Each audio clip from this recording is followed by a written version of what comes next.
భక్తకోటికి నమస్సుమాంజలులు.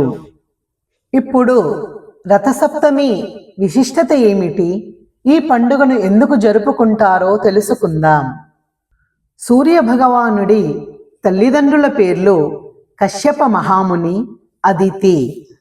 మాఘమాస శుక్ల సప్తమి రోజుని రథసప్తమి రోజుగా అంటారు. ఈ రోజు సూర్య భగవానుడు ఉత్తరాయణంలో ప్రయాణం మొదలు పెడతారు. కొందరు ఈ రోజును సూర్య జయంతిగా కూడా భావిస్తారు. ఈ పర్వదినం రోజున ఆరోగ్య ఆధ్యాత్మిక ప్రయోజనాలు కలిగినటువంటి పవిత్ర దినముగా భావిస్తారు. సూర్యుడిని పూజించడం వల్ల రుణబాధలు, రోగబాధలు, శత్రుబాధలు అలాంటి 7 రకాలైనటువంటి అనారోగ్య బాధలు తొలగిపోతాయని విశ్వసిస్తారు. ఈరోజు సూర్యుడు బ్రహ్మ, విష్ణు, మహేశ్వర స్వరూపంగా ఉంటాడని, సూర్యోపాసనతో పాపాలు తొలగిపోతాయని భక్తులు విశ్వసిస్తారు.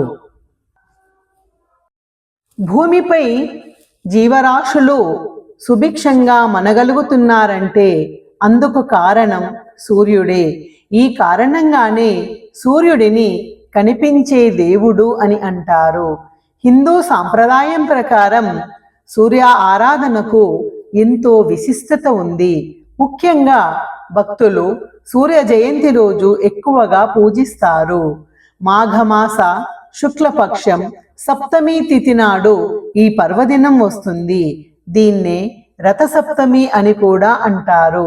సూర్యుడు 7 గుర్రాలపై రథంపై దక్షిణాయనం ముగించి పూర్వోత్తర దిశగా ప్రయాణం సాగిస్తాడని భక్తులు విశ్వసిస్తారు.